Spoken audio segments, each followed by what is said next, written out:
नमस्ते बच्चों। होपफुली आपको मेरे वीडियो और एक्सप्लेनेशन समझ आ रहा है, जिसकी मदद से आप पढ़ाई कर रहे हो। कोई डाउट है तो ज़रूर पूछते रहिएगा। आज मैं फिर हाजिर हुई हूँ एक नए पाठ के साथ। 10th मराठी का चौथा पाठ उपास।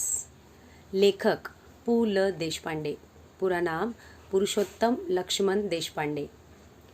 पु ल देशपांडे के बारे में न जानने वाला महाराष्ट्र में शायद ही कोई होगा, और उनके लेखन से, उनकी लेखन शैली से प्रभावित और पेट पकड़ पकड़ कर ना हंसा हो, ऐसा भी बहुत ही कम मिलेगा।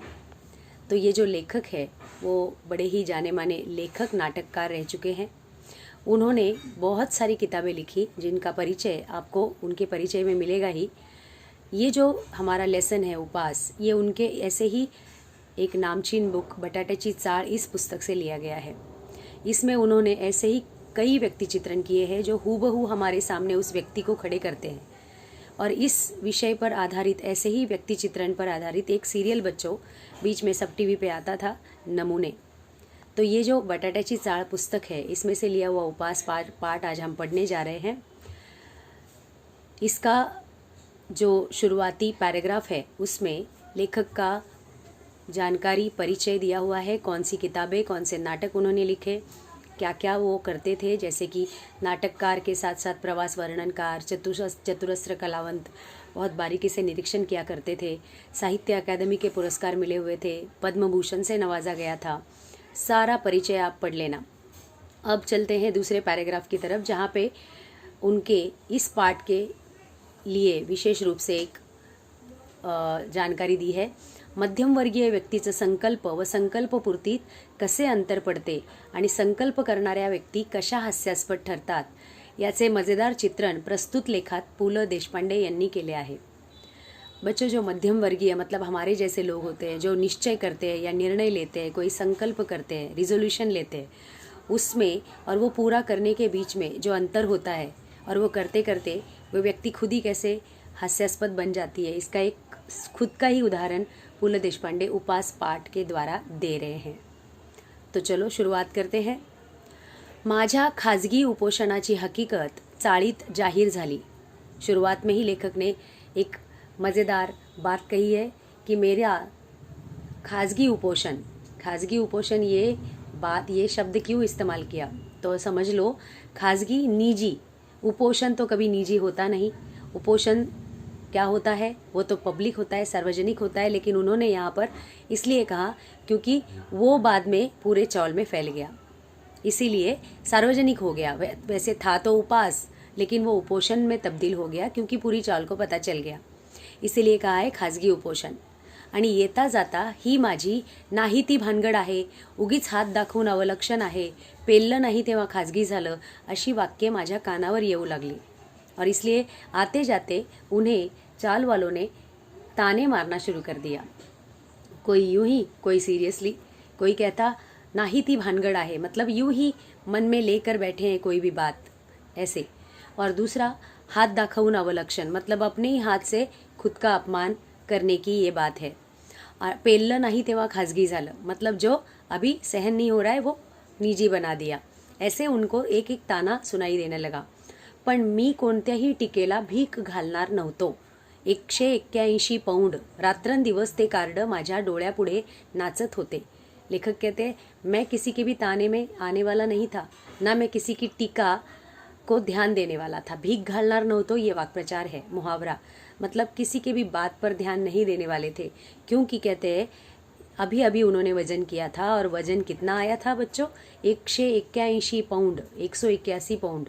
और वो कार्ड वजन का उनके नज़र के सामने रात दिन दिख रहा था। वजन कमी झाले पाहिजे या विचाराने माझी झोप उडाली। झोप कमी झाली तर वजन उतरते या विचाराने मला त्याचेही काही वाटत नव्हते। लेखक कहते वजन कम करने के विचार से रात की मेरी नींद उड़ गई, लेकिन मुझे उसका भी कुछ फ़र्क नहीं पड़ा।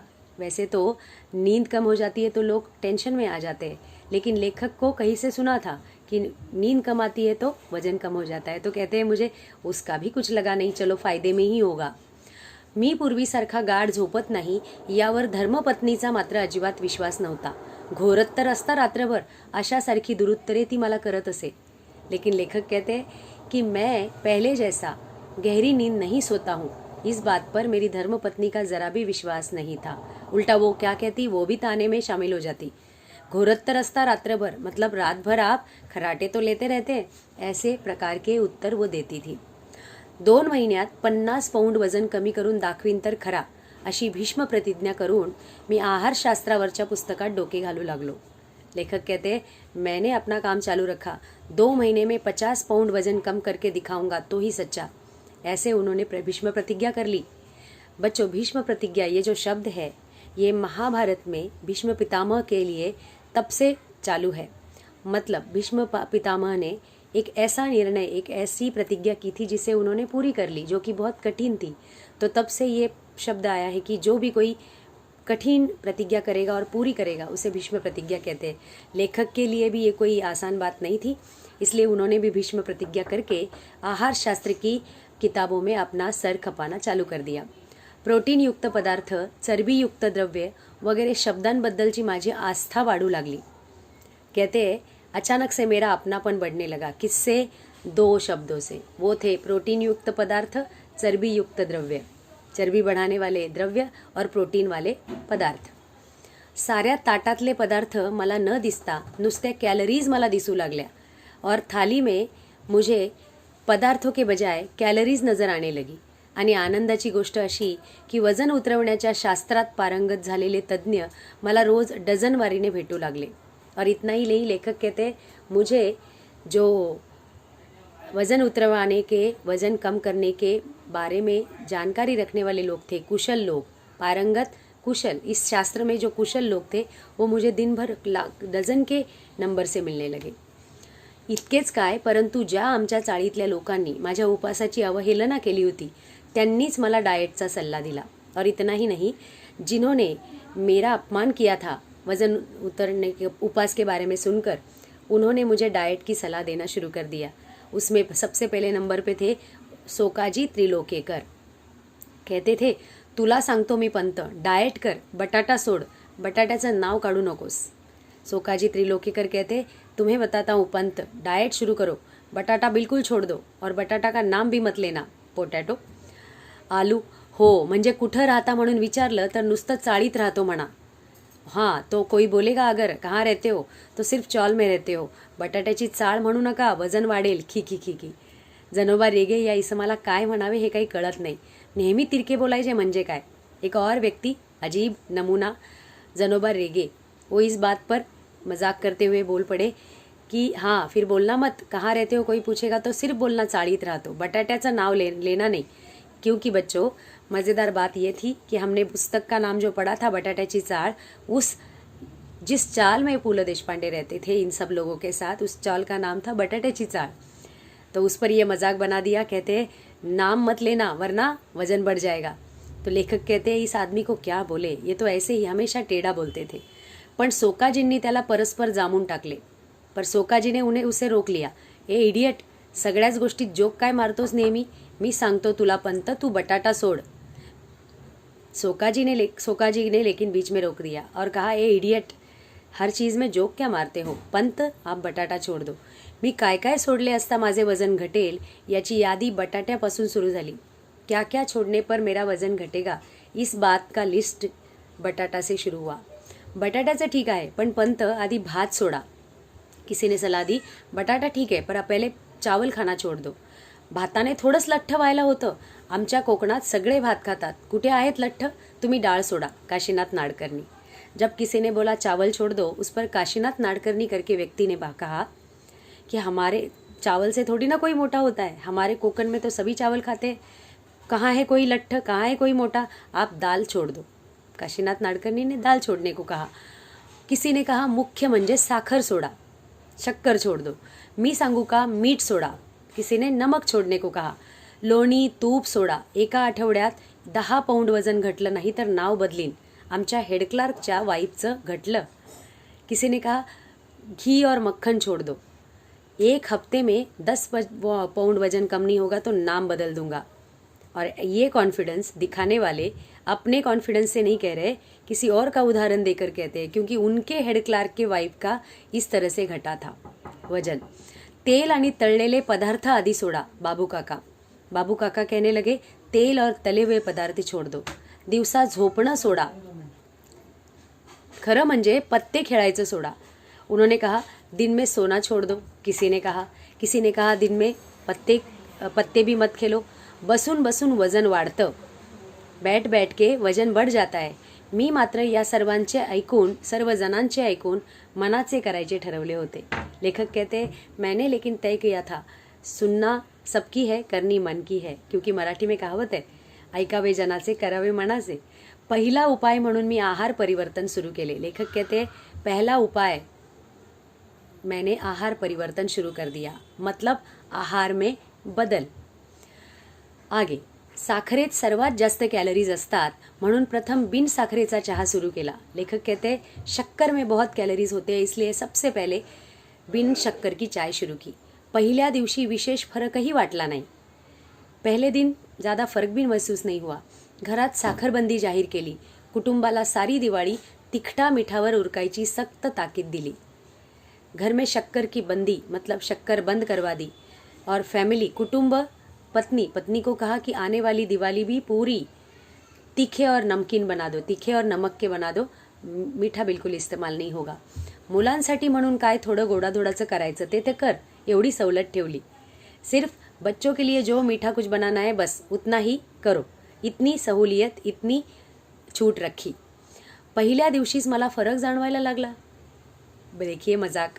लेखक कहते हैं, मुझे पहले ही दिन फर्क नजर आने लगा, जबकि सिर्फ बिन शक्कर की चाय पी थी। भात अजिबात वर्ज्य करणे अवघड होते, म्हणून फक्त पहिला भात आणि ताकभात ठेवून मधला भात वर्ज्य केला। अब चावल भी तो बोला था वर्ज्य करने को, वर्ज्य करना मतलब छोड़ देना। तो लेखक कहते हैं कि 3 बार चावल खाते थे। मजाक देखिए बात। लेखक दिन में 3 बार चावल खाते थे, पहला भात, रात का ताक भात और मधला भात मतलब दोपहर में। तो उन्होंने कहा कि मैंने पहला और ताक भात रखा और बीच का छोड़ दिया, क्योंकि पूरी तरह से छोड़ना पॉसिबल नहीं था। नुसती उकडलेली पालेभाजी खाणे कसे जमणार हा विचार किती पोकळ होता याचा अनुभव ती खाल्ल्यावर आला। कहते उबली हुई पाली भाजी खाना शुरू कर दिया, सब्जी। लेकिन जो मन में विचार आया था, कहते हैं उबली पाली भाजी खाना है, उसके पहले मन में विचार आए थे कि कैसे खाऊंगा। कहते हैं वो सारे विचार कितने खोखले थे ये खाने के बाद पता चला। इस पे भी एक मजाक है, एक कॉमेडी, एक विनोद छुपा हुआ है। कहते हैं नेहमीच्या भाजीत ही निराळे काय करते याचा अजूनही अंदाज आला नहीं। कहते हैं रोज़ की भाजी में ये मेरी पत्नी अलग क्या बनाती है आज तक नहीं पता चला। मतलब अपनी पत्नी के खाने पे भी उन्होंने मजाक बना दिया। कहते हैं उबली हुई भाजी में और उसकी रोज़ की भाजी में तो कोई फ़र्क ही नहीं था। पहिला दिवस सुरळीत गेला आणि दुसऱ्या दिवशी व्रतभंगाचा प्रसंग आला। कहते पहला दिन अच्छे से बीता, लेकिन दूसरा दिन व्रतभंग होने वाला था। व्रतभंग मतलब लिया हुआ नियम का टूटना। पहिल्या दिवशी निम्म्याहून अधिक कचेरीला माझ्या वजन घटवण्याच्या व्रताची वार्ता गेली। कहते पहले ही दिन मेरी पूरी कचेरी, कार्यालय, ऑफिस में जहाँ काम करते थे वहाँ आधे से ज़्यादा लोगों को मेरे इस उपक्रम के बारे में, एक्टिविटी के बारे में, वजन उतारने के बारे में पता चल गया था। परंतु दुसऱ्या दिवशी आमच्या अण्णा नाडगौडाला प्रमोशन मिळाल्याची वार्ता आली। लेकिन व्रतभंग कैसे होने वाला था, कैसे नियम टूटने वाला था, तो दूसरे ही दिन सेक्शन के एक व्यक्ति को, ऑफिस के अण्णा नाडगौडा को प्रमोशन की बात पता चली आणि साऱ्या सेक्शनला त्याने पार्टी दिली और उसने सारे सेक्शन को पार्टी दी। कॅन्टीनच्या आचार्याने तर माझ्या डाएटवर सूट घ्यायचा असे ठरवून पदार्थ केले होते। बरं न खावे तर अण्णा नाडगौडाला वाईट वाटणार। बिचारा 6 वर्षांनी इफिशियन्सी बारच्या जाळ्यातून बाहेर पडला होता। लेखक कहते हमारे कैंटीन के आचारी कुक को ही सारे ऑर्डर दिए थे। उसने तो जैसे मेरे नियम पर हमला बोलने का सोचा था, सूड उगवणे मतलब जैसे उसके साथ लड़ रहा हो मेरी नियम के साथ। तो कहते हैं कि मेरे खिलाफ खड़ा हो ऐसे सारे पदार्थ बनाए थे और न खाए तो अन्ना नाडगौड़ा को बुरा लगेगा, क्योंकि बेचारा 6 साल से इफ़िशियंसी बार में लटका हुआ था। इफ़िशियंसी बार मतलब बच्चों कि अपनी काबिलियत साबित करने के लिए दिया हुआ पीरियड। आचार्याने पिठाईत साखर न घालता साखरेत मिठाई घालून आणली होती और ऐसा लग रहा था खाने के वक्त कि आचारी कुक ने जैसे शक्कर में मिठाई डाली हुई थी, मिठाई में शक्कर नहीं। पुरा शक्करी शक्कर थी. घासा गणिक सहस्त्रावधी कॅलरीज पोटात चालल्या होत्या. त्यामुळे खाल्लेले गोड लागत नव्हते. कहते घास निवाले या हर बाइट के साथ सैकड़ों कैलोरीज पेट के अंदर जा रही थी. तो खाया हुआ मीठा होने के बावजूद मीठा नहीं लग रहा था. मजाक. बटाटे वडे होते म्हणजे आणखीच कॅलरीज. बटाटे वडे भी थे साथ में. चिवडा अस्सल वनस्पतीतला. चिवडा भी बनाया हुआ था, वो भी वनस्पती घी में. त्यामुळे आणखीन कॅलरीज. आणि एवढे सगळे हादडून शेवटी भजनशिवाय पार्टी कसली. इतना सब खाया हादडने बकाबक खाया. उसके बाद भिकोबा मुसळ्यांच्या टोमण्यामुळे चेकाळून नाडगौड़ा स्पेशल भजियांची परत ऑर्डर दिली. भिकोबा मुसळे नाम के व्यक्ति ने कहा, भजियों के बिना कैसे पार्टी. तो अन्ना नाडगौड़ा कैसे कम पड़ते. फौरन भजियों की ऑर्डर दे दी. शेवटी मला राहावेना. लेखक कहते हैं मुझसे अभी रहा नहीं जा रहा था. भज्यांची 6वी प्लेट उडवल्यावर मी अत्यंत केविलवाण्या स्वरात सध्या मी डाएटवर असल्याचे सांगितल्यावर सर्वांनी मला वेड्यात काढले. होगा कि नहीं, देखिए एक कॉमेडी सीन. 6वीं प्लेट लेखक ने ख़त्म की, तब कहते हैं मुझसे रहा नहीं गया. ऑलरेडी इतना खा चुके थे, अब 6वीं भजियों की प्लेट ख़त्म कर ली. कहते हैं अब मुझसे रहा नहीं गया और मैंने फिर दयनीय स्थिति में सबको कहा मैं डाइट पर हूँ. तो सबने पागल करार दे दिया. क्यों नहीं करेंगे भाई. अरे पंत, खाण्याचा आणि वजनाचा काय संबंध. भिकोबा मुसळे म्हणाला. भिकोबा मुसळे जिन्होंने भजियों का बोला था, उन्होंने कहा खाने का और वजन का क्या संबंध. मी बघ 21 गुलाबजामुन खाल्ले, एवढंच काय. आपण तर आयुष्यात एक्सरसाइज पण नाही केला. कहते हैं मैंने देख 21 गुलाबजामुन खाए और मैंने तो जिंदगी में कभी एक्सरसाइज नहीं की. तुझी कुंभ रासनी कुंभ लग्न आहे. नुसता वायुभक्षण करून राहिलास ना तरी तू असाच जाड्या राहणार. लठ्ठपणा काय आपल्या हातात आहे. और तो और भिकोबा मुसळे ने सारे किए कराए पर पानी फेर दिया कुछ निगेटिव बातें करके. कहते हैं तुम्हारी ना रास कुंभ है, तुम्हारी लग्न राशि भी कुंभ है. तुम हवा भी खाओगे तो मोटे रहोगे, जाड्या होत जाणार. मतलब तू जाड्याच राहणार. लठ्ठपणा क्या हमारे हाथ में है. नॉनसेंस. जगदाळे ओरडला. रनिंग कर रोज. इस बात को काटते हुए एक व्यक्ति थे जगदाळे. उन्होंने कहा कुछ भी नॉनसेंस बात कर रहे हो. रनिंग कर दररोज. रनिंगपेक्षा देखील दोऱ्यावरच्या उड्या मारा बरं का पंत. माझ्या सिस्टरचं वेट 40 पाऊंड उतरलं दोरीवरच्या उड्यांनी. कुमारी कमलिनी केंकरे म्हणाली. रनिंग के साथ साथ रनिंग के अलावा या रनिंग के बजाय दोरी उड़ी मतलब स्कीपिंग करो, रस्सी की जंप लगाओ बरं का पंत. और तो और कमलिनी केंकरे नाम की उनकी उस स्टाफ ने ये भी बोला कि मेरी सिस्टर का वेट 40 पाउंड उतरा इस बात से, स्कीपिंग करने से. उसने अपने खास ढंग में बोला. शेवटी सर्वांच्या मते मी सकाळी रनिंग करावे आणि संध्याकाळी दोरीवरच्या उड्या माराव्यात असे ठरले. तो सबसे तय हो गया. यूनानिमसली सबने तय किया लेखक के लिए कि सुबह रनिंग करो और शाम को स्कीपिंग करो, रस्सी की जंप लगाओ. आणि मी 7व्या बशीमधले भजे उचलले. लेखक कहते अब तय हो ही गया था. कल से ईमानदारी से शुरू करने वाले थे तो भजी खाने में क्या जाता है. 7वीं प्लेट से भी भजिया उठा ली और खाना शुरू कर दिया. है ना मज़ेदार बात. तो बच्चों यहाँ तक हमने आधा लेसन देखा है. आगे क्या मज़ेदार बातें होती है वो आगे के वीडियो में ज़रूर देखेंगे. तब तक पढ़ते रहिए और इसके ऊपर जो आधारित एक्टिविटीज़ है वो करते रहिए. कोई डाउट है, क्वेश्चन के आंसर्स चाहिए तो कमेंट बॉक्स में ज़रूर पूछना. धन्यवाद.